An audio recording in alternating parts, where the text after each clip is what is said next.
মা, ঘরে কিছু খাবার নেই নাকি? কালকে যে বাসি খাবারগুলো ছিল সেগুলো কোথায় গেল? আর বলিস না মা, আজকে সকালে উঠে দেখি একটা বিড়াল বাচ্চা খাবারগুলো সব মুখে দিয়ে দিয়েছে। আমি আবার ছানাগুলোকে দিয়ে এলাম। ভালোই করেছো। ঠিক আছে, তুমি ঝাড়ু দাও, আমি একটু বাইরে থেকে ঘুরে আসি। তোর খুব খিদে পেয়েছে না রে মা? না না, আমি এমনি তোমাকে জিজ্ঞাসা করলাম। আমি এক গ্লাস জল খেয়ে নিচ্ছি, তোমার কোনো চিন্তা নেই। তোর বাবা মারা যাওয়ার পর থেকে আমরা যেন কোনো কাজটাই ঠিক মতো করতে পারি না। খাওয়া পড়া তো দূর, তোকে ভালো মতো মানুষও করতে পারলাম না। তোর পড়াশোনাটাও আমি চালাতে পারলাম না। বাদ দাও না মা, ওসব কথা চিন্তা করে তুমি দুঃখ পেও না। সবার ভাগ্য সবসময় একরকম থাকে না মা। হয়তো আমাদের ভাগ্যে এটাই লেখা ছিল। জানি না আমাদের দুঃখের দিন কবে শেষ হবে। আমরা গরিব বলে আমাদের সাথে কেউ সম্পর্ক রাখে না। আমাদের আত্মীয় পরিজন যারা একসময় আমাদের ঘরে আসতো তোর বাবার টাকা পয়সা দেখে, এখন তারা আতিথেয়তা পাবে না বলে আর কেউ আমাদের বাড়িতে আসে না। যত না আসবে ততই ভালো। আমরা নিজেদের মতো থাকবো, নিজেদের মতো খাবো। ওরা এসে শুধু শুধু হাজার রকম প্রশ্ন করে আমাদেরকে বিরক্ত করে তুলবে। ঠিকই বলেছিস মা।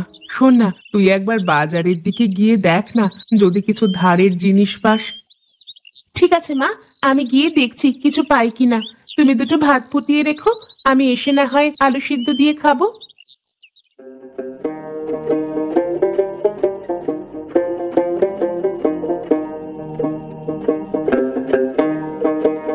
কিরে রতন, কোথায় চললি? কোথায় আবার যাবো কাকা, আমার মাংসের দোকানে মাংস কাটতে যাচ্ছি। তোর এখন বেশ রমরমা ব্যবসা চলছে বল? হ্যাঁ কাকা, মানুষের ভালোবাসায় সে তো চলছে বটেই। এই একটা ব্যবসাতেই তো ভরসা, যদি ভালোভাবে না চলে তাহলে কি করে চলবে আমার? তা তো বটেই। গোপাল মরে যাবার পর থেকে তোরই তো বাজারে একমাত্র দোকান। ভালোভাবে দোকানটা চলবে দেখে নিস। হ্যাঁ কাকা, খুবই দুঃখের বিষয়। কি থেকে যে কি হয়ে গেল, হঠাৎ মাংস কাটতে কাটতে বুকে যন্ত্রণা, তারপর কিছুক্ষণের মধ্যেই আহারে, সত্যি আমার খুব কষ্ট হয়। আচ্ছা, ওদের পরিবারের ওর মেয়ে আর বউ কেমন আছে বল দেখি? খেতে পায় তো নাকি? এ আবার তুমি কি প্রশ্ন করছো? হ্যাঁ, খেতে পাবে না কেন? ওরা ওদের নিজেদের মতো করে নিজেদের পরিবার চালাচ্ছে। দেখলে আমার হাসিও পায়। ওদের অবস্থা দেখে তোমার হাসি পায়? তুমি এ কি বলছো কাকা? তোমার কি বুড়ো বয়সে ভীমরতি ধরে গেছে নাকি? ওরে, ভীমরতি ধরবে কেন? তোর মনে নেই একবার আমি গোপাল বেঁচে থাকতে তার কাছ থেকে ধারে মাংস কিনতে গেছিলাম, কিন্তু সে আমাকে মাংস না দিয়ে তাড়িয়ে দিয়েছিল। সে আমি বলিনি, গোপাল তো তোমাকে তাড়িয়ে দেয়নি, ভালোভাবেই বলেছিল। আর তাছাড়া তুমি তো প্রত্যেক দিন ধারে মাংস আনতে তার বেলায়। তুইও দেখছি খুব বেশি উড়ছিস। যা যা, তোর সাথে আর কথা বলতে ভালো লাগছে না, তুই এখান থেকে যা।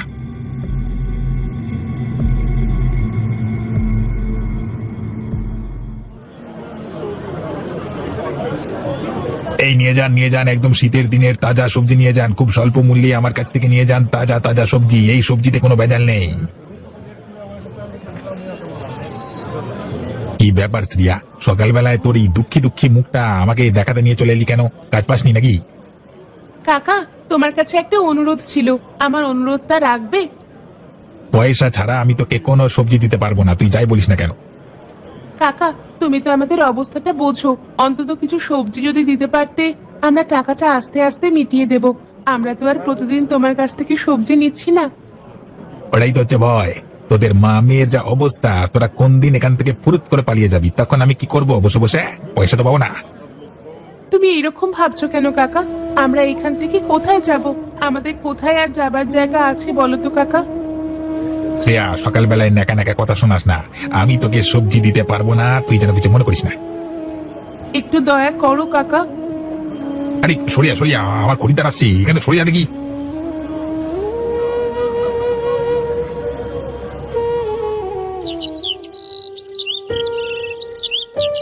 আরে, ওই তো গোপালের বউটা আসছে বলে মনে হচ্ছে। এই যাই যাই, একবার কথা শুনিয়ে দি। এই যে লতা, দাঁড়াও, তোমার সাথে কিছু। ওরে বাবা, আমার মাথাটা ঘুরছে কেন? আরে আরে কাকার কি হলো? এভাবে অজ্ঞান হয়ে পড়ে গেল কেন? না না, ওনাকে তো এইভাবে এখানে ফেলে রাখা যায় না। আমি আশেপাশের দুজনকে ডাকি, ওনাকে আমাদের বাড়ি নিয়ে যেতে হবে। আমাকে যেন কিছু বলতে যাচ্ছিলেন, মনে হচ্ছে শরীর খারাপ নিয়ে বলতে যাচ্ছিলেন। লতা, আরে ও লতা, কোথায় গেলে? কোথায়? একবার বেরিয়ে এসো দেখি। কি হলো নীলিমাদি, তুমি ডাকছো কেন আমাকে? কিছু দরকার ছিল নাকি? দরকার তো ছিল ভাই, শুনলাম নাকি হরিপদ কাকা তোমাদের বাড়িতে আছেন। তা কি হয়েছিল ওনার? বয়স হয়েছে তো, তাই মনে হয় শরীরটা একটু খারাপ। আমি যখন জল আনতে যাচ্ছিলাম তখন আমার সঙ্গে কথা বলতে এলেন, তারপরে মাথা ঘুরে পড়ে গেলেন। কি অবস্থা, কি অবস্থা! এখনকার সময় মানুষের যে কখন কি হয় বলা যায় না। তুমি তোমার স্বামীকেই দেখো না, বেচারা। আবার ওসব কথা কেন তুলছো দিদি? হরিপদ কাকা সুস্থ হয়ে যাক, সেটাই আমি চাই। তাই জন্যই দুজন লোক ডেকে আমি ওনাকে আমাদের বাড়িতে এনেছি। হ্যাঁ হ্যাঁ, সেটা তো আমিও চাই। তুমি কি বলতে চাইছো? আমি কি চাই না নাকি যে হরিপদ কাকা সুস্থ হয়ে যাক? আমি কি সেই কথা বললাম? ঝগড়া করো না তো ভাই। আচ্ছা, তুমি কি হরিপদ কাকার সেবা করবে? ওর কাছের লোক তো কেউ নেই। একজন মেয়ে, সেও তো পাত্তা দেয় না। বিয়ে হয়ে কবে গেছে, বাবার খোঁজ নেওয়ারও দরকার নেই। আমি করি, আমার তো মা মেয়ের সংসার, দুজনে মিলে ঠিক সামলে নিতে পারবো। আমি সেই কথাই বলতে এসেছিলাম গো। আসলে আমারও হাতে তেমন সময় নেই, একই ঘর সংসার নিয়ে জ্বলে যাচ্ছি। তাই জন্যই আর কি বলছিলাম, ভুলেও যেন আমার ঘরে আবার পাঠিয়ে দিও না। আমি তবে এলাম, কেমন?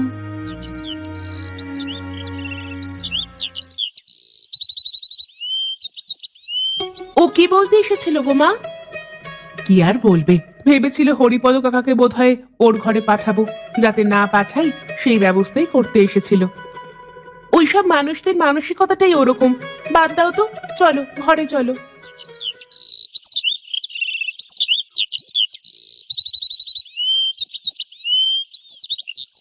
কই গোপাল, কোথায় গেলে বাবা? তোমাদের ঘরে অতিথি এলো যে।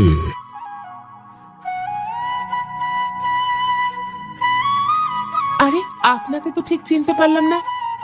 তুমি নিশ্চয়ই গোপালের বউ লতা, তাই তো? দেখো দেখো, তুমি আমাকে চিনতে পারলে না, কিন্তু আমি তোমাকে ঠিক চিনে ফেললাম। কিছু মনে করবেন না, আমি সত্যিই আপনাকে চিনতে পারছি না। গোপালকে ডাকো, গোপাল ঠিক বলে দেবে আমি কে। আমি তোমার দূর সম্পর্কের এক আত্মীয়। কিন্তু ওকে আর কি করে ডাকবো? ও তো চলে গেছে, আজকে মাস 6 হয়ে গেল। তার মানে আমি তো জানতাম না ব্যাপারটা। এতটুকু বয়সে কি হয়েছিল ওর? হঠাৎ করে বুকে যন্ত্রণা, তারপর আর কথা বলেনি। ইস, আমি যদি আগে জানতাম তাহলে তোমাদের সঙ্গে অনেক আগেই আমি দেখা করে যেতাম। আপনি আর কি করে জানবেন বলুন? আপনি আসুন, ভেতরে আসুন। হ্যাঁ হ্যাঁ, তোমাদের কোনো চিন্তা নেই। আমি এখন বেশ কিছুদিন তোমাদের এখানে থাকবো, জমিয়ে খাওয়া দাওয়া হবে।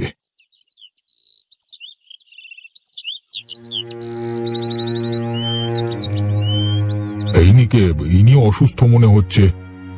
ও আমাদের পাড়ার একজন কাকা। আজকে আমার সাথে কথা বলতে গিয়ে রাস্তায় অজ্ঞান হয়ে পড়ে গিয়েছিল, তাই জন্য আমি আমার সাথে করে নিয়ে এসেছি ওনাকে। ও, ভালোই করেছো। তা আজকে আপনার জন্য কি রান্না করব বলুন তো? আসলে আমি মাংস খেতে একটু বেশি ভালোবাসি। আমারও গিন্নি মারা গেছে অনেক বছর আগে। তা মা, তোমার হাতের তৈরি মাংস রান্না খেতে আমার যে খুব ইচ্ছে করছে। ঠিক আছে, আপনি বসুন, আমি ব্যবস্থা করছি। শ্রেয়া, একবার বাইরে আয় তো।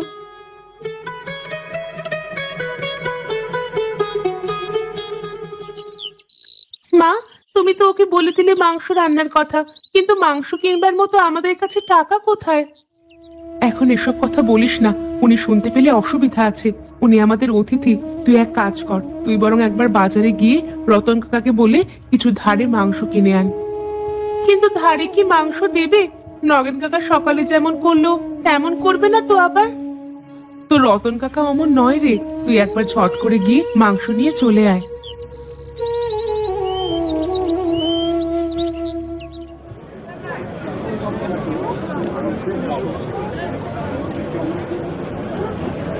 আরে শ্রেয়ামা, আয় আয়, কতদিন বাদ আমাদের দোকানে এলি। তা বল মা, মাংস নিবি নাকি? দেখো না কাকা, বাড়িতে না হঠাৎ করে অতিথি চলে এসেছে। বলিস কি রে, তোদের বাড়িতে অতিথি এসেছে? শুনেও আনন্দ। অবশেষে তাহলে তোদের কথা মনে পড়লো কারোর? এমন অতিথি বাবা যে চলে গেছে সেটা এইমাত্র এসে শুনলো। বুঝতে পারছিস তোদের কত খবর রাখে। সেটাই দেখছি কাকা, কিছুই জানে না। তো এখন এদিকে হয়ে গেছে সমস্যা। অতিথি এসেই মায়ের হাতের মাংস ভাত খেতে চেয়েছে। এখন আমরা না তো আর করতে পারি না, কিন্তু এইদিকে হাতে টাকা পয়সা তেমন নেই। বুঝেছি বুঝেছি, তুই আমার কাছ থেকে ধারে কিছু মাংস নিয়ে যাবি, তাই তো? মানে তোমার কিছু অসুবিধা হবে কাকা? এই নে, নিয়ে যা নিয়ে যা, তোকে আমি মাংস দিয়ে দিচ্ছি, তুই মাংস নিয়ে যা। তোমাকে অসংখ্য ধন্যবাদ কাকা। সকালবেলায় নগেন কাকা আমাকে সবজি দেয়নি, তাই জন্য খুব ভয়ে ছিলাম যে তুমি কি বলবে। সবাই কি আর সমান হয় রে পাগলি? নে নে, তুই নিয়ে যা। সে কি, আমি একা খাবো নাকি? তোমরাও আমার সাথে বসে পড়ো। না না, আগে আপনি খান, তারপর না হয় আমরা খাচ্ছি। বেশ বেশ, আমার আর তর সইছে না। যা সুন্দর মাংসের গন্ধ উঠেছে, আশা করছি খেতেও খুব সুন্দর হবে। খেয়ে দেখি একবার কেমন। আহ, সেই স্বাদ! সত্যি লতা, তোমার হাতের রান্নার যেমন স্বাদ তেমনই তোমাদের মনোভাব। আমার খুব ভালো লেগেছে তোমাদের আদর, যত্ন এবং আপ্যায়ন। আপনি খেয়ে নিন, পরে কথা বলবেন। গরম জিনিসটা ঠান্ডা হয়ে গেলে খেতে ভালো লাগবে না। হ্যাঁ হ্যাঁ, ঠিকই বলেছ, আমি খেয়ে নিচ্ছি তাড়াতাড়ি। সত্যি কথা বলতে, আমি তোমাদের পরীক্ষা নিচ্ছিলাম। অনেক পরিবার হয় যারা অতিথিকে দেখলে নাক সিটকায়, কিন্তু তোমাদের আর্থিক অবস্থা এত দুর্বল হওয়ার সত্ত্বেও তোমরা আমাকে আপ্যায়ন করবার জন্য কোনো রকম দ্বিধাবোধ করনি। আমরাও ওরকম নই, আমাদের ঘরে অতিথি এলে আমরা খুব খুশি হই। সে আমি দেখেই বুঝেছি। তোমরা যখন আমাকে এত আপ্যায়ন করলে, তখন আমারও তো পিছিয়ে থাকলে হবে না। আমিও চাই তোমাদেরকে কিছু উপহার দিতে। আমাদের কিছু উপহার লাগবে না। তুমি চুপ করো তো। কালকে সকালে তোমাদের জন্য একটা উপহার নিয়ে আসবো। সেই উপহার নিতে হবে কিন্তু তোমাদের, আর তার সাথে আমি যেটা বলবো সেটা কিন্তু করতে হবে। ঠিক আছে, আপনি যা বলবেন তাই হবে। আমি আপনার কথার অবাধ্য হব না। আপনি আমার পিতার সম।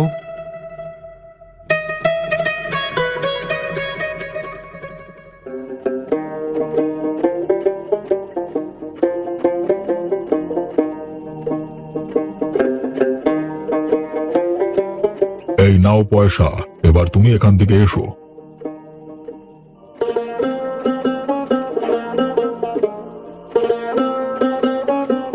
এ কি গো মা, এ উনি কি নিয়ে এসেছেন? সেটাই তো দেখছি, ভ্যান নিয়ে এসেছেন কেন উনি? এই যে লতা, তোমাদের জন্য এই উপহারটা আমার তরফ থেকে। কিন্তু আমরা ভ্যান নিয়ে কি করব? ভ্যান তো আমরা চালাতে জানি না। আরে, তোমাদের ভ্যান চালাতে জানতে হবে না। তোমরা ভ্যান ঠেলে নিয়ে বাজারে বসতে পারবে তো? সেটা পারবো, কিন্তু আমি কিছুই বুঝতে পারছি না এখনো। তোমার হাতের রান্না যা সুন্দর, তুমি ঘর থেকে রান্না বান্না করে নিয়ে গিয়ে ভ্যানে করে বাজারে নিয়ে বসবে। সেখানে তুমি তোমার হাতে রান্না করা খাবার বিক্রি করবে, এবং সেটা আজ থেকেই করবে। আজকে কি করে হবে? এতগুলো টাকার ব্যাপার, অন্তত খাবার দাবারের জন্য কিছু কিনতে হবে তো। তার জন্য তোমাকে চিন্তা করতে হবে না। আমি কি জন্য আছি শ্রেয়ামা। হ্যাঁ জেঠু, বলুন। এই চলো চলো, আজকে আমার সাথে তুমি বাজারে যাবে। চলো, আজকে অনেক মাংস কিনে আনতে হবে। আজকে থেকেই তোমার মা আর তুমি বাজারে মাংস ভাত বিক্রি করতে শুরু করবে। দেখবে কতজন লোক তোমার কাছে খেতে আসবে। চলুন জেঠু, আপনাকে আমি রতন কাকার মাংসের দোকানে নিয়ে যাচ্ছি। হ্যাঁ মা, তাড়াতাড়ি চলো, এদিকে আবার ব্যবস্থা করতে হবে তো। আরে শ্রেয়ামা, ইনি সেই আত্মীয় নাকি? হ্যাঁ ভাই, তোমার কাছ থেকে আজকে মাংস নিতে এলাম। আবার মাংস? আপনি কত মাংস খান? আরে না না, আজকের মাংস কিনছি অন্য কারণে। সেটা তুমি কিছুক্ষণ পরই বাজারে দেখতে পাবে। দাও দেখি, তুমি আমাকে কিলো 5 মাংস দিয়ে দাও। বাবারে, এত মাংস! টাকা নিয়ে তোমাকে চিন্তা করতে হবে না, আমি তোমাকে দিয়ে দিচ্ছি, তুমি আমাকে মাংস দিয়ে দাও। ঠিক আছে বাবু, আমি এক্ষুনি আপনাকে দিয়ে দিচ্ছি মাংস। মায়ের মতোই যত্ন কি ওর নিচ্ছে 12 মাস। আমার আছে ওর জন্য একটু হলেও প্লাস। 24 ঘন্টা কোমল ত্বক, কারণ 10 আয়ুর্বেদের গুণ শুধুই আছে এতে। কাটা ছেঁড়া রুক্ষ ত্বকের পরীক্ষাতেও পাস। বোরো প্লাস অ্যান্টিসেপটিক ক্রিম, আমার আছে ওর জন্য একটু হলেও প্লাস। কি ব্যাপার গো লতা, ঘরের সামনে নতুন ভ্যান কোথা থেকে এলো? কিনলে নাকি? না দিদি, কিনিনি। আজকে আমাকে একজন অতিথি উপহার দিয়েছে। বাবা, তোমার অতিথি কত পয়সা গো, যে তোমাকে একেবারে ভ্যান কিনে দিচ্ছে?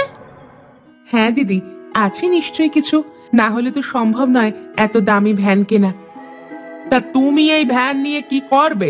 তুমি কি ভ্যান চালাবে নাকি আজ থেকে? না গো দিদি, আজ থেকে আমি বাজারে একটা ভাত আর মাংসের দোকান দেব। এই ভ্যানে করে সমস্ত জিনিসপত্র সেখানে নিয়ে যাব আর নিয়ে আসবো। তোমরা করবে হোটেল? তাহলেই হয়েছে। তোমরা আবার হোটেল করতে যাবে কেন বাবু? বেশ তো তোমরা ছিলে, সুখে থাকতে আবার ভূতে ঢিল মারছে কেন? না দিদি, তুমি ভুল করছো। আমরা যদি বাজারে দোকানটা দিতে পারি তাহলে আমাদের হাতে কিছু টাকা আসবে। আমাদের অতিথি আমাদের জন্য অনেক করে দিচ্ছেন। থামো তো, টাকা? খুব টাকার লোভ হয়েছে না তোর? এত লোভ ভালো নয় বাপু। লোভের কি আছে? বেঁচে থাকতে গেলে টাকার প্রয়োজন, আর সেই প্রয়োজন আমরা মা আর মেয়ে দুজনে মিলে বুঝেছি। নাটক চত্ব সব। খবরদার, মেয়ে মানুষ হয়ে বাজারে অত লোকের সামনে দোকান দিবি তো তোকে দেখে নেব।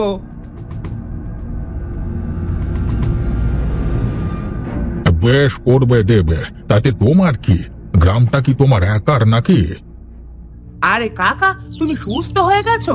একেবারে নিজে হেঁটে বেরিয়ে আসলে দেখছি। লতা মায়ের সেবায় আমি সুস্থ হয়ে গেছি, আর লতা মা যেটা করছে সেটা একদম ঠিক করছে, কোনো ভুল কাজ করেনি। অতএব তুমি তোমার মুখটা বন্ধ রাখলেই আমি খুব খুশি হব। তাই নাকি? দুদিন আগে পর্যন্ত যার নামে চর্চা করতে। তাকেই এখন ভালোবাসছি, কারণ তারা সম্মান পাওয়ার যোগ্য। ওরাই আমার বিপদের সময় সেবা করেছে, আর কেউ করেনি। তুমি এখন এখান থেকে এসো। শোন মা লতা, নিজের গোপনীয় কথা কাউকে কোনোদিন বলবি না।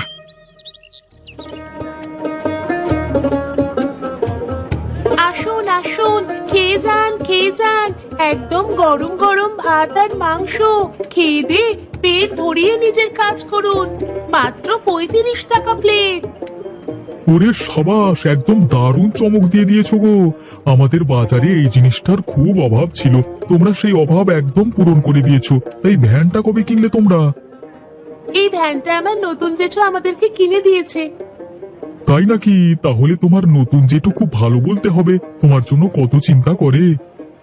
হ্যাঁ, সে তো বটেই। তা কাকা, তুমি কি মাংস ভাত খাবে?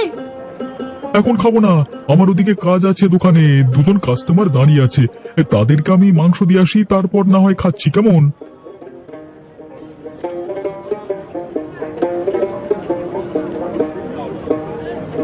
সর্বনাশ বৌদি, কি করেছো তোমরা?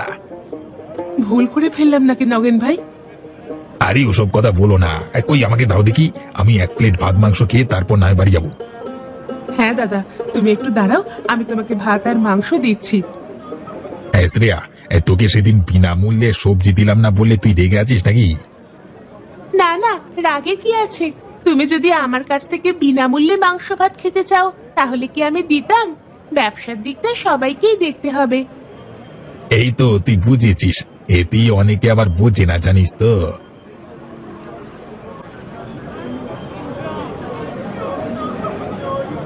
এই তো প্রথম দিনই অনেক লোকজন দেখতে পাচ্ছি।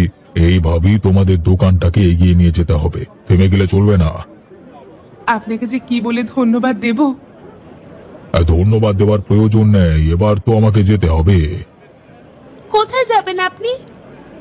কেন, আমাকে বাড়িতে ফিরতে হবে না? আর কিছুদিন থেকে যান না, তাহলে আমাদের খুব আনন্দ হবে। আর কিছুদিন থাকলে যে হবে না, আমি আবার পরে আসবো।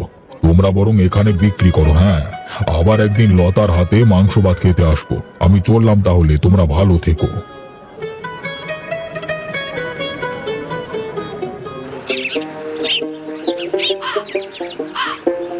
এই যে মিস্ত্রিরা, খুব ভালো করে ঘরটা তৈরি করবে কিন্তু, অনেক শখের ঘর তৈরি হচ্ছে।